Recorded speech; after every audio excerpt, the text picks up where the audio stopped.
So you've been pre-approved for a mortgage. So now what? I mean, you're holding the golden ticket. This isn't just a piece of paper, it's your boarding pass to possibility.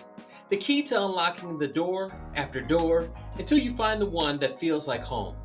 In today's video, we're continuing the home buying journey. We started with your why, your vision, your family's future, your need for space, location, and lifestyle. Then we got to the pre-approval, your financial passport.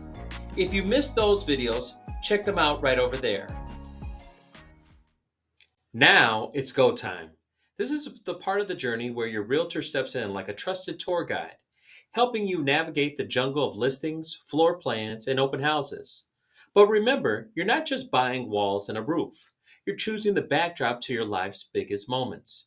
You know what you can afford? The fog of uncertainty has lifted, and you're standing on solid ground with a budget in hand and a lender behind you. This is the moment where things get real. It's no longer fantasy shopping. This is where you and your realtor start the hunt. But let's make one thing clear. This stage is not about falling in love too fast. It's dating with discernment. Every house is saying, pick me. But you got to see past the pretty countertops and ask, does this place hold my future? And once you do find a place that speaks to you, a place that fits the budget, checks the boxes, and feels right in your gut, what happens next is crucial. That's when your agent submits the offer. And if it's accepted, oh, that's when the real test begins.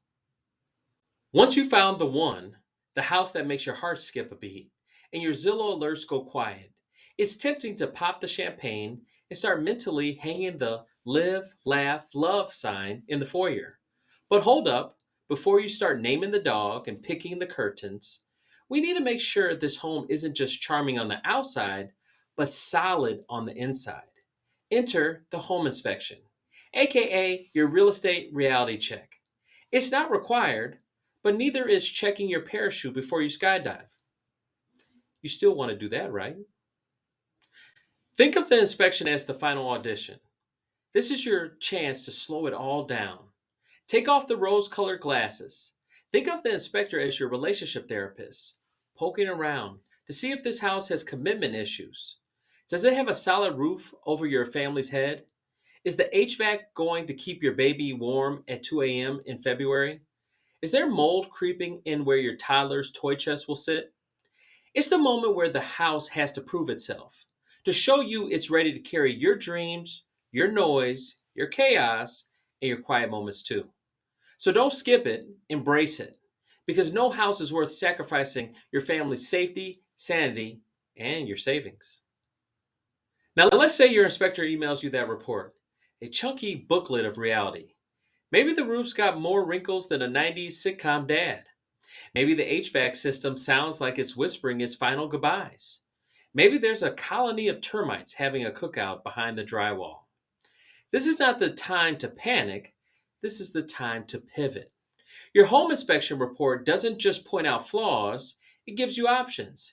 It's like being on a game show where behind every door is either fix it, give me a credit, or walk away. Now let's break down your options again. You can request repairs from the seller. You can ask the seller to fix the issues. Maybe not cosmetic stuff, but the big things: structural damage, safety hazards, mechanical failures. If the seller agrees, great. You just saved your future self a migraine and a bunch of money. Or ask for seller's credits. Maybe the seller doesn't want to call contractors. That's fine. You ask for closing cost credits or a reduction in price. You can ask for up to 6% of the seller to provide you closing cost credits on an FHA loan, 4% on a VA loan, or 3% on a conventional loan. That way you can reduce how much money you're bringing to the closing. So you can reallocate those funds to fix it your way, on your terms, with your contractor and your standards. And finally, you can always walk away. Sometimes the inspection reveals a deal breaker: mold in the attic, termites, foundation issues that scream money pit. In that case, you have every right to say, this is not our forever home. This is a 90-day horror story, and we're walking away. Because here's the thing: the house isn't just bricks and shingles, it's a container for your life. You're going to laugh in those hallways, argue over what's for dinner in that kitchen, Cry in the garage when your baby leaves for college. The house has to feel right and function right. Both matter. If the seller pushes back on the fair request, that tells you a lot about what kind of energy is baked into those walls. This isn't a haunted mansion situation. You don't want any ghosts of deferred maintenance chasing you after the closing. Remember, inspections give you vision, but negotiation gives you power. And this is where having the right team matters most. A savvy realtor who knows how to fight without starting a war. A lender, that's me, who makes sure your financing timeline doesn't collapse while negotiations are happening. And if you're thinking, Dante, this is a lot, you're right, it is. But that's why I'm here. You don't have to YouTube and Google your way through this jungle like some DIY Indiana Jones. You need a guide who's danced this dance, cracked the code, and knows the rhythm of the market. Someone who can take your numbers, your goals, your wildest dreams, and say, here's how we build the life you actually want, not just the one you think you can afford. Don't go it alone. Shoot me an email at dante@epic.mortgage. Let's map out the next step and turn that pre-approval into a place you'll love coming home to. And if you got value from this video, smash that like button like it owes you money. Subscribe if you haven't already, and drop a comment below. What's the biggest thing you've learned so far on this home buying journey? I'll see you in the next one, and as always, have an epic day.